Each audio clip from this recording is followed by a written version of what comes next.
Maulid itu ulang tahun. Bukan ulang tahun Maulid itu. Bukan ulang tahun, bukan peringatan ulang tahun Maulid itu. Ingat baik-baik. Kalau pakai peringatan itu pakai Id. Idul Milad, ya, hari kelahiran, peringatan hari kelahiran, ulang tahun. Tapi kalau cuma Maulid itu waktu kelahirannya. Apa hukumnya hari kelahiran? Hari kelahiran gak ada hukumnya.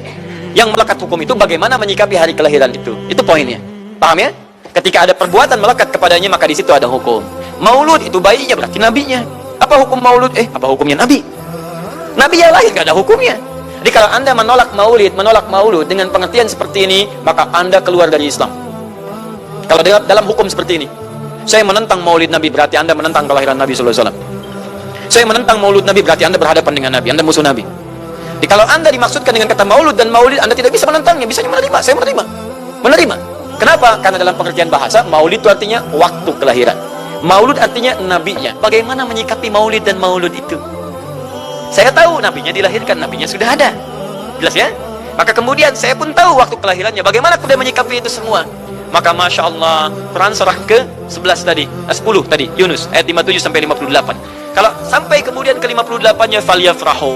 Gembira antum. Gembira, bahagia, silahkan. Ya, maksud tidak gembira? Nabi Isa gembira, kita tidak gembira.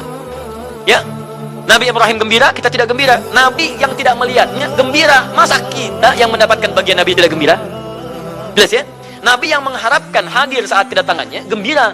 Kita yang mendapatkan kedatangan beliau walaupun tak mampu melihatnya, dan kita menjadi umatnya, masih tidak gembira? Umat dulu bukan bagian umat Nabi Muhammad, karena Nabi Muhammad tidak hadir di zamannya. Gembira dengan berita kedatangan Nabi Muhammad, padahal nabinya belum datang. Masa kita yang jadi umatnya, yang nabinya telah kemudian kita dapati walaupun tidak melihatnya, masa kita tidak ikutan gembira? Maka pertama kita mesti gembira. Maka yang kedua, bagaimana mengekspresikan kegembiraan itu? Maka contoh-contoh dari Nabi Sallallahu Alaihi Wasallam, bagaimana mengekspresikan kegembiraan dengan Nabi Sallallahu Alaihi Wasallam itu, pertama Nabi sendiri menyikapi hari kelahirannya dengan berpuasa di hari Senin. Jelas ya? Ini bagi Nabi sendiri pribadinya. Nanti jadi hukum untuk kita. Nah, sekarang bagaimana para sahabat menyikapi kelahiran Nabi Sallallahu Alaihi Wasallam, kedatangan Nabi Sallallahu Alaihi Wasallam, dan menyikapi keberadaan Nabi Sallallahu Alaihi Wasallam. Bukan cuma lahirnya, tapi setiap kedatangannya. Nabi datang dari Madinah, dari Mekah ke Madinah disambut oleh para sahabat yang ada di sana. Nabi datang dengan perang Tabuk, dari perang Tabuk disambut oleh para sahabat di sana. Tala al-badru alaina min thaniyatil wada'i wajib syukru alaina mada'alillahi da'i. Masya Allah, disambut dengan madid. Bukti kesenangan mereka kepada Nabi Sallallahu Alaihi Wasallam. Ada yang memuji Nabi Sallallahu Alaihi Wasallam seperti Hasan bin Thabit, buat puisi-puisi memuji Nabi. Seperti Zuhair bin Abi Salma, tadinya musuh Nabi, begitu masuk Islam memuji Nabi Sallallahu Alaihi Wasallam.